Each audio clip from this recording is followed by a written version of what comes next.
अस्सलाम वालेकुम students, online classes में आपको वेलकम कहते हैं।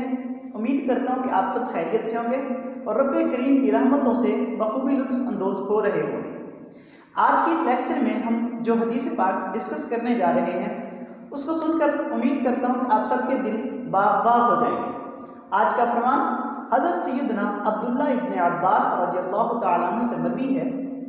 आप फरमाते हैं कि आका करीम सल्लल्लाहु अलैहि वसल्लम ने फरमाया, अल्लाह अज़्ज़ा वजल रमज़ान मुबारक में हर रोज़ इफ्तार के वक्त 10 लाख ऐसे जहन्नमियों को जहन्नम से आज़ाद फरमाता है जिन पर गुनाहों की वजह से जहन्नम वाजिब हो चुकी होती है। फिर मज़ीद फरमाया कि जब शबे जुमा यानी कि जुमेरात की रात गुरूब आफ्ताब से लेकर जुमा वाले दिन गुरूब आफ्ताब तक अल्लाह अज़्ज़ा वजल हर साथ में हर घड़ी में 10-10 लाख ऐसे जहन्नमियों को जहन्नम से आज़ाद फरमाता है जिन पर गुनाहों की वजह से जहन्नम वाजिब हो चुका होता है।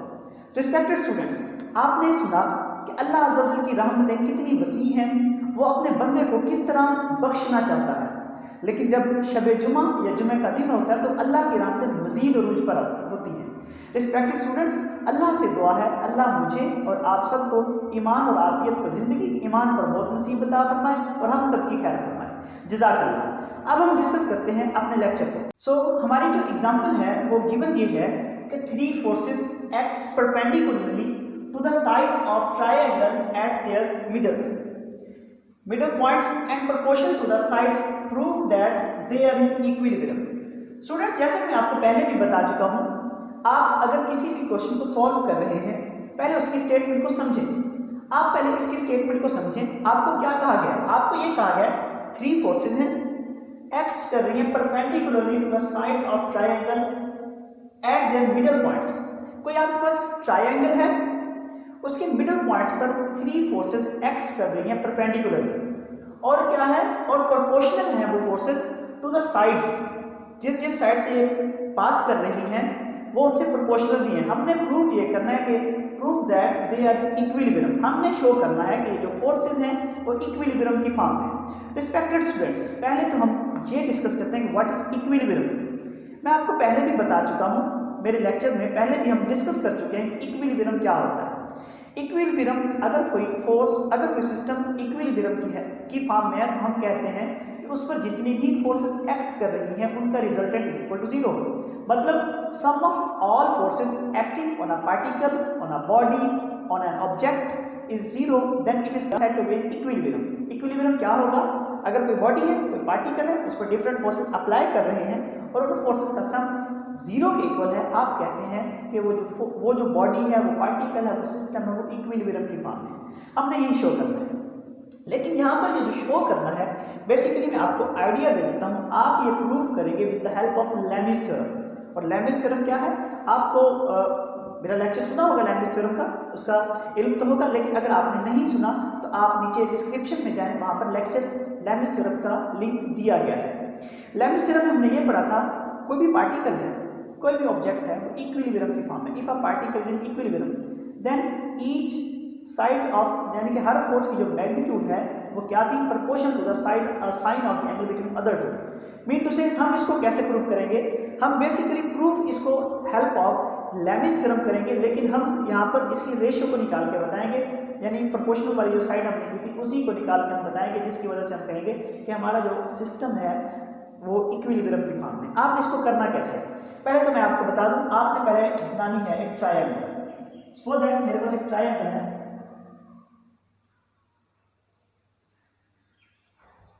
मैं इसको क्या देता हूं? ए बी सी। ओके, मैंने कोई ट्रायंगल लिए, suppose that triangle A B C, और length of this side B C is, suppose that मैं कहता हूं कि एक पॉइंट है, कोई फोर्स है जो कि इसके मिडिल से पास कर रही है, इसको मैं नाम देता हूं पी का।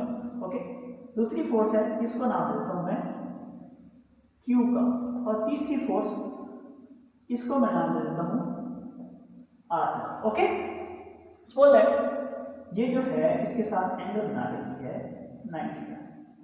ओके, और ये भी इसी तरह बेसिकली क्या बना रहे हैं? 90 का एंगल, और ये भी क्या होगा? 90। सपोज करें कि यहाँ पर जो एंगल है वो है आपके पास अल्फा, यहाँ पे एंगल है हमारे पास बीटा और यहाँ पे एंगल है हमारे पास गैमा।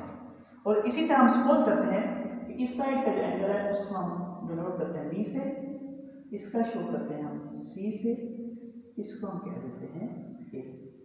सपोज दैट इस मिडिल पॉइंट को हम नाम देते हैं डी, इसको हम नाम दे देते हैं ई और इसको हम नाम दे देते हैं एफ का। और इसके बाद हम मजीद सपोज करते हैं कि मेरे पास ये जो साइड है, इस साइड की जो लेंथ है मैं उसको नाम दे देता हूँ ए, इस साइड की जो लेंथ है इसको नाम देता हूँ मैं बी और इस साइड की जो लेंथ है इसको नाम देता हूँ सी। आपने लिखना क्या है, आप लिखेंगे suppose that we have a triangle A B C. Okay, तो उसके बाद आपने कहना है जैसा कि आपको स्टेटमेंट में कहा गया कि three forces acts perpendicularly to the sides of triangle at their middle points. आपने पहले लिखना है suppose that we have a triangle A B C, a force P Q R acts perpendicularly to the sides of triangle at their middle points. Okay, और middle point का हम नाम दे देते हैं O का। ओके स्टूडेंट्स, यहां तक समझ आइए। पहले लिखना है कि हमारे पास एक ट्रायंगल है ABC और फिर आपने वही स्टेटमेंट लिख देनी है कि suppose that we have triangle ABC and three forces acts perpendicularly to the sides of triangle at their middle points. उसके बाद आपने लिखना है suppose that A is the length of side triangle side BC, B is the length of triangle side AC और C is the length of triangle side AB। Okay, ये लिखने के बाद आपने कहना है कि जो फोर्सेज हैं प्रोपोर्शनल टू द साइड्स, आपने इसके बाद ये लिखना है कि जो फोर्सेज हैं P Q R these are proportional to the sides of triangle।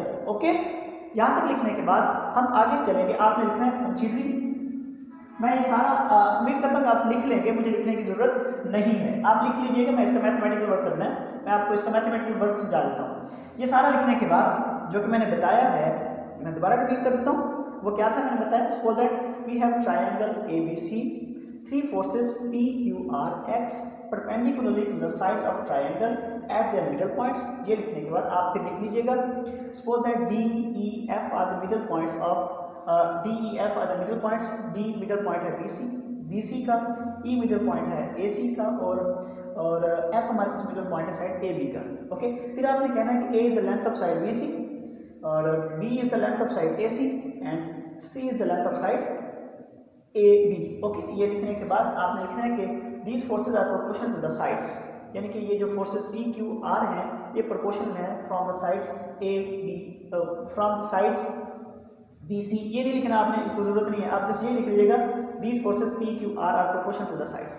ये लिखने के बाद हमने लिखना है, आपने ये सारी थ्योरी लिखने के बाद आपने लिखना है S forces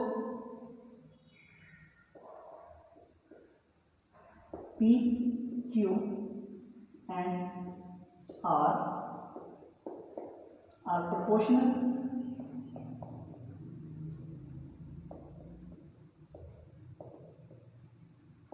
to the sides of triangle। Mean से ये जो फोर्स P Q R है ये प्रोपोर्शनल है to the side of triangle ABC। Okay, तो ये जो फोर्स P है ये प्रोपोर्शनल होगी A से, ये जो फोर्स Q है ये प्रोपोर्शनल होगी B से और ये जो फोर्स R है ये प्रोपोर्शनल होगी पॉइंट C से। हम इसको लिख लेते हैं एज। ये लिखने के बाद सारी थ्योरी लिखने के बाद ये लिखना है, उसके बाद आपने लिखना है, ये लिखने के बाद आप लिखेंगे P is proportional to the point A, similarly Q is proportional to side BC, length of the side AC जो B है, AC की जो लेंथ है B उससे Q जो फोर्स है वो प्रोपोर्शनल है। इसी तरह R इज प्रोपोर्शनल टू किससे हो जाएगा C से। ओके स्टूडेंट्स, क्योंकि आपको गिवन है कि जो फोर्सेस हैं ये प्रोपोर्शनल है। ओके, जब हम साइन ऑफ प्रोपोर्शनलिटी को खत्म करते हैं तो हम क्या लगाते हैं, कांस्टेंट ऑफ प्रोपोर्शनलिटी। आप इसको लिख सकते हैं P is equal to KA, इसको लिख सकते हैं Q is equal to KB और इसको हम लिख सकते हैं R is equal to KC। और फिर उसके बाद आप लिख लीजिएगा where K is the constant of proportionality, यानी कि आप यहाँ पे लिख लीजिएगा K इज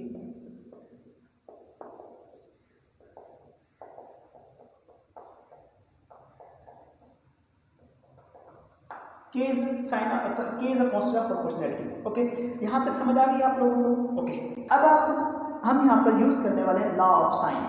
मैं यहाँ पर लॉ ऑफ साइन को यूज करने वाला हूँ। आप पे लिखेंगे by using law of sign.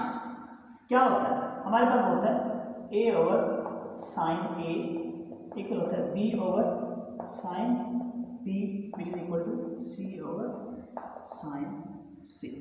Okay respected students, अगर हम ये जो लॉ ऑफ साइन को यूज किया या डेफिनेशन ऑफ साइन हमने यूज की है, इसकी टर्म को हम k के साथ मल्टीप्लाई करवा लें बाय, आप लिखेंगे by multiplying k with above equation with a 1, तो हमारे पास ये क्या बन जाएगा? k a over sine a, इसी तरह k b over sine b, इसी तरह k c over sine c। Okay respected students, यहां तक तो समझ आ गई होगी आप लोगों को। अब आप इसको नाम दे दें 2 का।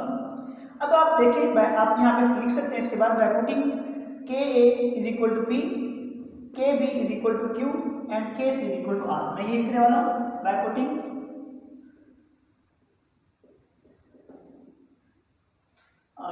k a is equal to p, k b is equal to q and k c is equal to r in relation या इक्वेशन 2। इसमें हम k a k b k c की जगह पे वैल्यू पुट करते हैं तो हमारे पास क्या आएगा? p over sine a, q over sine b, r over sine c। आप इसको नाम दे दें 3 का। ओके रिस्पेक्टेड स्टूडेंट्स, यहां तक बात समझ आ चुकी है आप लोगों को?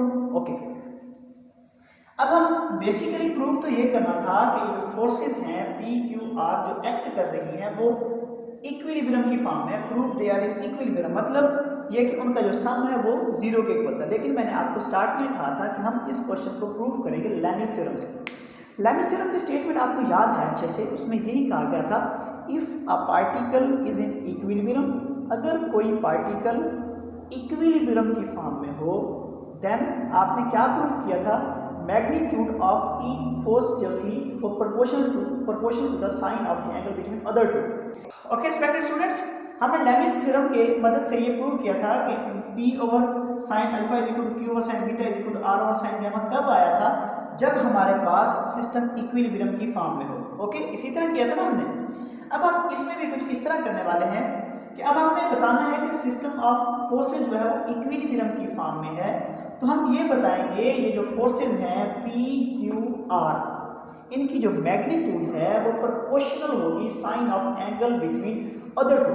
मतलब ये है कि हम यहाँ पे प्रूव करेंगे ये जो फोर्स P है ये प्रोपोर्शनल होगी sine of the angle between Q and R। मतलब क्या है? Q एंड R के दरमियान एंगल क्या आ रहा है? Alpha.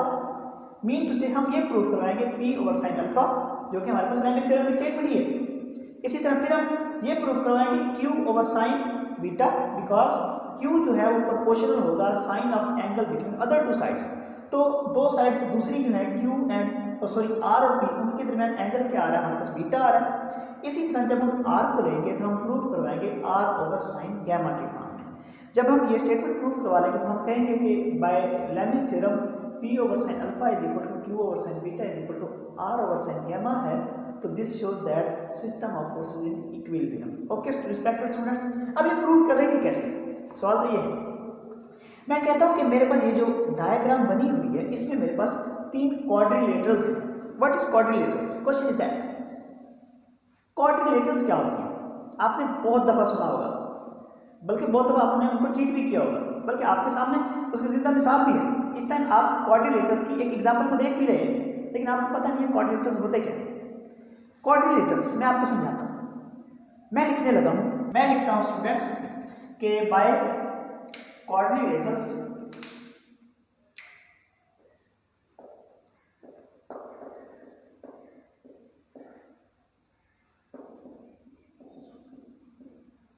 Coordinators B D O F, B D O F। सवाल यह है कि कोऑर्डिनेटर्स होती क्या है और मैंने BDOF को क्वाड्रिलेटरल्स का नाम क्यों दिया? मैं अभी भी कह चुका हूं कि आपके पास क्वाड्रिलेटरल की जिंदा मिसाल आपके सामने है, लेकिन आपको पता नहीं है। आज मैं आपको समझाऊंगा कि क्वाड्रिलेटरल्स होती क्या है। ओके स्टूडेंट्स, जरा मेरे साथ रहिएगा, मैं आपको समझाता हूं कि व्हाट इज क्वाड्रिलेटरल्स।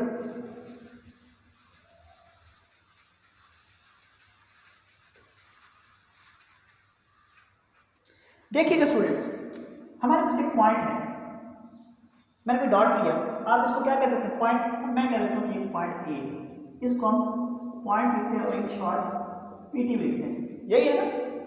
बेसिकली मैं अब क्या करने वाला हूँ, ये एक्स्ट्रा काम है आपका, और मैं आपको क्वाड्रिलेटरल्स के बारे में बताने वाला हूँ, या आइडेंटिफिकेशन ऑफ क्वाड्रिलेटरल्स या क्वाड्रिलेटरल्स क्या होती हैं, इनके बारे में आपको बताने जा रहा हूँ। मैंने कहा मेरे पास एक पॉइंट है, डॉट है, उसको मैंने पॉइंट का नाम दे दिया, आपने उसको कहा कि ए पॉइंट है। मैं दो पॉइंट्स लेता हूँ, इनको मिलाएं तो हमारे पास क्या बनती है? लाइन। आप इसको कहते हैं line A, line segment A. अगर मेरे पास 3 पॉइंट हो तो हमारे पास दो कंडीशन होल्ड करती है, या तो तीनों पॉइंट्स एक लाइन में हो सकते हैं या तीनों पॉइंट्स डिफरेंट हो सकते हैं। सपोज दैट अगर मैं कहता हूँ कि तीनों पॉइंट्स, एक पॉइंट हमारे पास जस्ट पॉइंट होता है, दो पॉइंट्स मिलकर क्या बनती है? लाइन। और अगर 3 पॉइंट हो, इसकी दो फॉर्म्स बन सकती हैं, या तो तीनों पॉइंट एक लाइन में हो सकते हैं जिनको कोलिनियस भी बोलते हैं, या फिर तीनों पॉइंट डिफरेंट भी हो सकते हैं जिनको नॉन कोलिनियस कहते हैं। अगर हम इन तीनों पॉइंट्स को मिलाएं तो हमारे पास क्या बनती है? एक बिगर लाइन, एक इस लाइन जो इससे भी बड़ी है, ये हमारे पास लाइन आ गई है।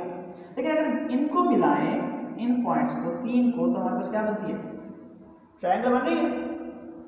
देखिए ये ना शेप, मीन से ट्रायंगल क्या होती है? एक ऐसी डायग्राम होती है जिसकी 3 साइड्स होती हैं, या 3 वर्टेक्स होते हैं और 3 एंगल होते हैं।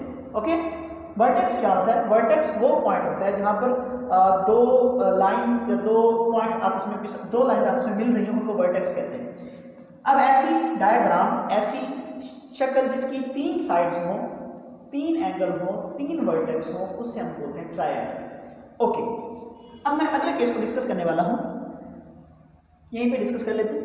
मेरे पास अगर 4 पॉइंट्स हैं, 4 पॉइंट्स के 3 केसेस हो सकते हैं, कई केसेस में, लेकिन हम 3 को डिस्कस करते हैं।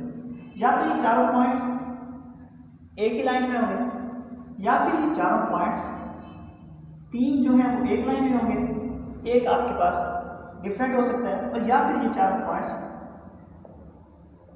इस तरह आ सकते हैं। मिसाल के तौर पर अगर ये चारों पॉइंट्स इकट्ठी एक लाइन में है, हम इनको मिलाएं तो हमारे पास ये क्या बनती है? लाइन।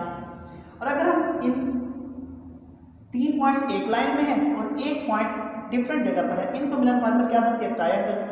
लेकिन अगर इन चारों पॉइंट्स को हम कुछ इस तरह मिलाएं तो हमारे पास क्या बनती है? ये लाइन, ये ट्रायंगल, और ये ऐसी डायग्राम आ चुकी है जिसकी 4 साइड है, यानी कि सपोज दैट ABCD 4 साइड है।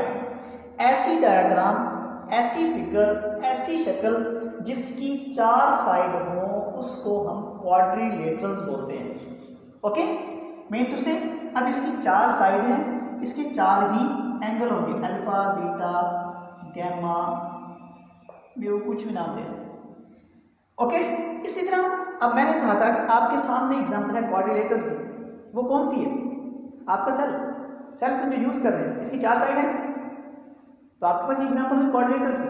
ये मेरे सामने व्हाइट बोर्ड नजर आ रहा होगा, इसकी 4 साइड है, क्वाड्रिलेटरल्स है। आपके पास कॉपी है, बुक है, उसकी 4 साइड होती है, क्वाड्रिलेटरल्स है। मीन टू से एक ऐसी डायग्राम, एक ऐसी फिगर, एक ऐसी शक्ल जिसकी 4 साइड हो और 4 वर्टेक्स हों, और उसकी यानी कि 4 साइड्स, 4 वर्टेक्स और 4 एंगल हो, ऐसी डायग्राम को, ऐसी फिगर को क्वाड्रिलेटरल्स बोलते हैं। अब इसमें डिफरेंट टाइप्स आ सकती हैं, जैसे कि आपने पतंग को देखा होगा, काइट, 4 साइड होती है, उसको हम क्वाड्रिलेटरल्स कह सकते हैं। रेक्टेंगल देखी होगी, रेक्टेंगल की भी 4 साइड होती हैं, वो भी क्वाड्रिलेटरल्स है। इसी तरह रोमस देखा होगा, ट्रेपीजियम देखा होगा, स्केल देखा होगा। यानी अगर आप क्वाड्रिलेटरल्स को जस्ट डिस्कस करते हैं तो क्वाड्रिलेटरल्स का मतलब ये है कि ऐसी डायग्राम है, एक ऐसी फिगर है जिसकी 4 साइड्स हैं, 4 उसकी वर्टेक्स हैं और 4 उसकी एंगल है। ओके, तो मैंने जब कहा बाय क्वाड्रिलेटरल्स BDOF, तो अब आपको क्या समझ है यहां से? ये BDOF, इसकी वजह से हमारे पास ये क्वाड्रिलेटरल्स बन रही है। और दूसरी बात, ये तो क्वाड्रिलेटरल्स की बात हो गई, मैंने एक और इन्फॉर्मेशन आपको नहीं बताई, वो कुछ ये है, sum of all angle of the triangle क्या होता है, यानी कि सपोज दैट मैं कहता हूँ कि ये अल्फा है, ये बीटा है, ये गैमा है, इन सब का सम किसके इक्वल होता है? आपको याद हो alpha plus beta plus gamma किसके इक्वल होता है? 180। इसी तरह ये जो क्वाड्रिलेटरल्स हैं स्टूडेंट्स, इनके भी एंगल का सम तो किसी चीज के इक्वल होगा, तो sum of all angle of quadrilaterals वो इक्वल होता है 360। अब क्वेश्चन आपको ये हो सकता है, हाउ इट इज पॉसिबल, ये कैसे पॉसिबल है? तो स्टूडेंट्स मैं आपको इसका प्रूफ किसी और लेक्चर्स की सीरीज में दूंगा, क्योंकि अभी हम डिस्कस कर रहे हैं अपने क्वेश्चन को। इंशाल्लाह आप स्टे करें हमारे चैनल्स के साथ, आपको मैं डिफरेंट लेक्चर में ये प्रूफ दूंगा कि how it is possible the sum of the all sides of sum of all angles of quadrilaterals is equal to 360 degree. इसका प्रूफ इंशाल्लाह जब मैं अपनी ही किसी और लेक्चर में आपको दूंगा। ओके रिस्पेक्टेड स्टूडेंट्स, और दूसरी बात, ये जो वर्ड क्वाड्रिलेटरल्स है, ये क्वाड और लेटर से मिलकर बना है। क्वाड का मतलब होता है 4, लेटर का मतलब होता है साइड। तो इसका सिंपल सा मतलब ये होगा कि आपके पास ऐसी डायग्राम जिसकी 4 साइड हो, उसको क्वाड्रिलेटरल्स कह सकते हैं। ओके, तो अब आप मेरी इस बात से इत्तेफाक तो करते हैं कि हमारे पास इस ट्रायंगल में 4 क्वाड्रिलेटरल्स बन सकेंगे, 3 क्वाड्रिलेटरल्स बन रही है। कौन कौन सी? बी डी ओ एफ, और कौन सी है? डी सी ई ओ, और तीसरी कौन सी है? ओ ई ए एफ। ये हमारे पास 3 क्वाड्रिलेटरल्स बन रही है। हमने तीनों क्वाड्रिलेटरल्स को यूज करते हुए अपने क्वेश्चन को प्रूव करना है। अब मैं उम्मीद करता हूं कि यहां तक आपको समझ आ गई होगी। अब मैं ले रहा हूं quadrilaterals B D O F. मैंने अभी बताया है कि sum of all angles of quadrilaterals किसके इक्वल है? 360। तो ये जो क्वाड्रिलेटरल्स है बी डी ओ एफ, इसके सब एंगल्स का जो मजमुआ है वो सम है, वो किसके इक्वल होगा? वो हमारे पास 360 होगा, 60 होगा। अब इसके एंगल कौन से हैं? बी 90 डिग्री, बीटा और 90 डिग्री। तो मतलब ये हुआ by quadrilaterals B D O F हमारे पास sum of all angle B plus D इस साइड का एंगल बी है, इसका एंगल 90 है, इसका एंगल बीटा है, इसका एंगल 90 है। तो हमारे पास क्या आ जाएगा? B 90 degree plus beta plus 90 degree किसके इक्वल आ रहा है? 360। ओके, इसी तरह अगर हम इसको सॉल्व करें तो हमारे पास क्या आता है? B plus beta plus 180 is equal to 360। 180 को साइड पर ले जाएं, बी प्लस बीटा किसके इक्वल आ जाएगा? 360 माइनस 180, तो ये क्या आ जाएगा? Minus 180 sorry.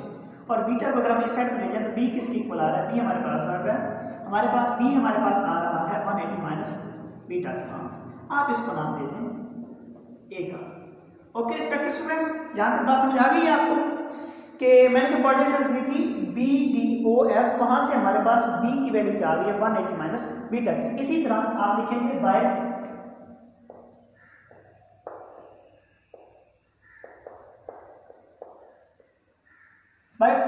Quadrilaterals D C ई ओ, डी सी ई ओ। ओके, कौन कौन सा एंगल आ रहा है? 90 सी 90 गैमा। तो इन सब के एंगल का सम किसके इक्वल होगा? 360 के। आप लिख सकते हैं 90 plus C plus 90 plus gamma is equal to 360 degree. आप इसको सॉल्व करें, C plus gamma plus 180 degree equal होगा 360 डिग्री के। ओके, आप इसको लिख सकते हैं C plus gamma is equal to 360 minus 180 degree, तो ये आ जाएगा 180 डिग्री। तो गैमा को इस साइड पर ले जाए तो सी किसकी इक्वल आ जाएगा? 180 minus gamma. Okay respected students, इसी तरह आप लिखेंगे बाय, और क्वाड्रिलेटरल्स को इन शॉर्ट क्वाड में लिखा जाता है, तो मैं ये क्वाड लिख रहा हूँ लेकिन आप लोगों ने क्वाड्रिलेटरल्स ही लिखना है, ठीक है? By quadrilaterals E A F O, E A F O. हमारे पास कौन कौन से एंगल आ रहे हैं? 90 ए 90, ये जो साइड है 90, ये अल्फा। तो हमारे पास क्या बनता है? 90 A 90 alpha is equal to 360 degree. Okay respected students, आपके पास ये बेसिकली क्योंकि ये प्रोपोर्शनल थी और परपेंडिकुलर थी तो ये आपके पास 90 डिग्री है। ओके, तो यहाँ से हमारे पास सारे को सॉल्व करें, हमारे पास जो ए है वो आ जाएगा 180 डिग्री माइनस अल्फा की। ये सारा इसी तरह करना है आपने, ये आपके पास आ गया सी। ओके, अब आपके पास जो ए है वो इक्वल है 180 माइनस अल्फा, बी इक्वल है 180 माइनस बीटा और सी इक्वल है 180 माइनस गैमा के। अब आप यहाँ पर लिखें, ये सारा मैं यहाँ तक समझ आ चुकी है, आप इसको स्क्रीनशॉट ले लें। अगर आपको समझ नहीं आई तो मैं अब इसको रेज करने वाला हूँ। अब मैं इसको रेज करता हूँ और मैं लिखता हूँ by replacing the value of equation A B C, जो कि हमारे पास अभी आई थी। ए हमारे पास बनी है बी इक्वल 180 माइनस बीटा और बी हमारे पास क्या थी, आई थिंक यहाँ पे मैंने जो रिप्लेस की है अभी वो आई थिंक सो वैल्यू थी सी की, C is equal to 180 minus gamma, और जो मेरे पास इक्वेशन सी बनी है वो क्या थी, A is equal to 180 minus alpha की। आई थिंक ऐसे ही था, अगर कोई मिस्टेक हो तो आप लोग उसे खुद दुरुस्त कर दीजिएगा। ओके, तो मैं ये लिखता हूँ कि by replacing value equation A B C in 3, A की जगह पर रिप्लेस करेंगे 180 माइनस, क्या रिप्लेस करेंगे 180 माइनस अल्फा, बी की जगह पर क्या रिप्लेस करेंगे 180 माइनस बीटा, और सी की जगह पर क्या रिप्लेस करेंगे 180 माइनस गैमा। तो मतलब ये हमारे पास यहाँ से आ चुका है बाय रिप्लेसिंग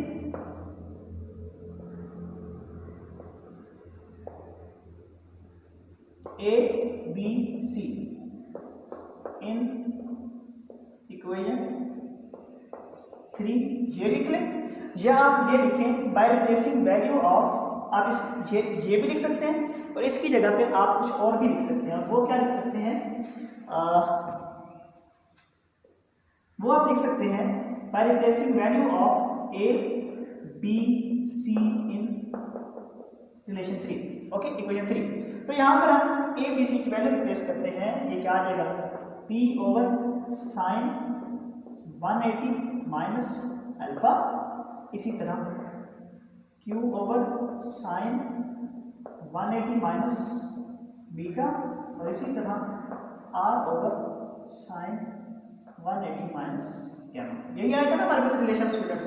अब मैं आपको अपने लेक्चर में प्रीवियस बता चुका हूँ कि साइन 180 माइनस थीटा किसके इक्वल होता है। साइन किस क्वाड्रेंट में जा रहा है, सेकंड क्वाड्रेंट में, और सेकंड क्वाड्रेंट में साइन क्या होता है, पॉजिटिव होता है। तो आप यूँ लिख सकते हैं sine pi minus theta equal होगा साइन थीटा के, लिखा जा सकता है इसी तरह।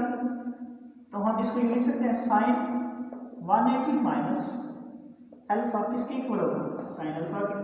इसी के रिस्पेक्ट में साइन 180 माइनस बीटा किसके इक्वल होगा, साइन बीटा के, और इसी तरह साइन 180 माइनस गैमा किसके इक्वल होगा, साइन गैमा के। हम इनको रिप्लेस करते हैं,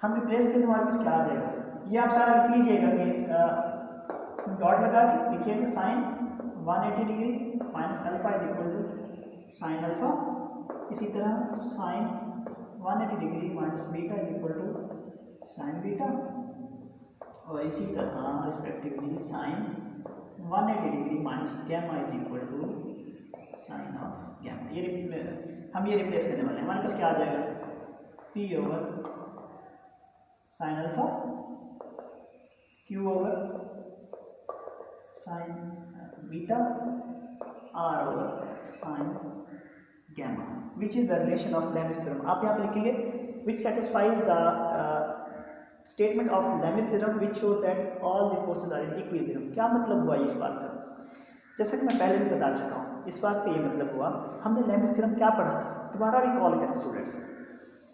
हमने लेमिस थ्योरम पढ़ा था कि एक पार्टिकल है, if particle is in equilibrium, कोई पार्टिकल है इक्विलिब्रियम की फॉर्म में, तो उसके बाद हमने क्या कहा था कि जो उसकी फोर्सेज होती हैं उनकी जो मैग्नीट्यूड है वो प्रोपोर्शनल होगी sine of the angle between other to.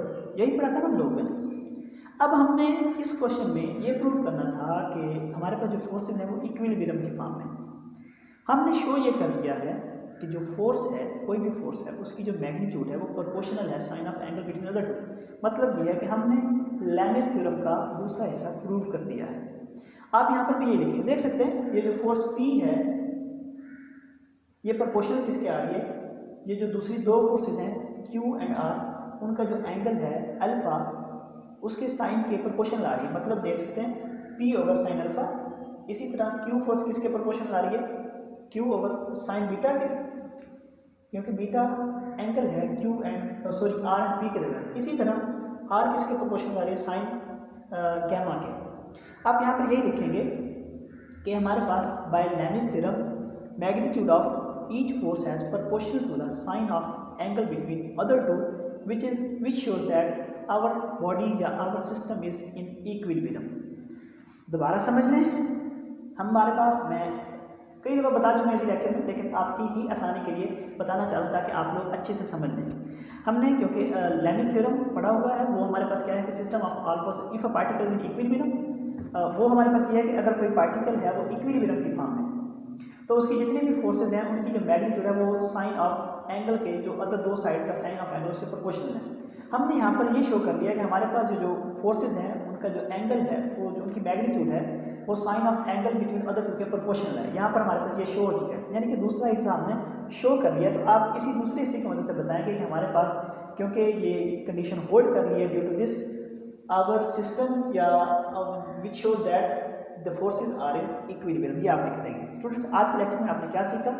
आज के लेक्चर में हमने ये प्रूव किया है कि अगर कोई थ्री फोर्सेज हैं वो किसी भी एक्ट कर रही है किसी भी ट्रायंगल पर परपेंडिकुलर उसकी साइड से, हमने शो किया है कि उसकी जो फोर्सेज हैं जो एक्ट कर रही है perpendicular to the sides of triangle middle point से, वो इक्विलिब्रियम की फॉर्म में है। कैसे प्रूव किया मैंने आपको बता दिया हुआ है कि हमने लिखा है कि हमारे पास एक ट्रायंगल है ABC, फिर हमने कहा कि एक फोर्स PQR है वो एक्ट कर रही है पॉइंट O पर, तो मिडल पॉइंट से पास कर रही है, एंगल अल्फा बीटा गैमा बन रहा है, length of the side BCA है। मतलब ये सारी थ्योरी मैं आपको ऑलरेडी बता चुका हूँ।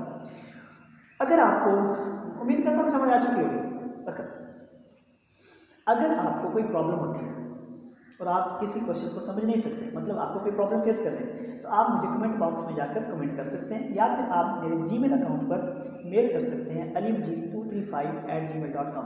लेकिन मेरी कोशिश होती है कि मैं हर क्वेश्चन को, हर छोटे से छोटे वर्ड को जो कि मेरे लेक्चर में यूज़ हो रहा हो, वो मैं कोशिश करता हूँ कि आपको ब्रीफली एक्सप्लेन कर दूँ। लेकिन फिर भी इंसान है, अगर कोई चीज़ रह जाए, कोई मिस हो जाए, तो आपको अगर कोई प्रॉब्लम होती है तो आप ज़रूर हमसे रब्ता करें, आपके क्वेश्चन का इंशाल्लाह पॉजिटिव वे में आंसर किया जाएगा। जज़ाकल्लाह, थैंक यू, अल्लाह हाफ़िज़, दुआ में याद रखिएगा।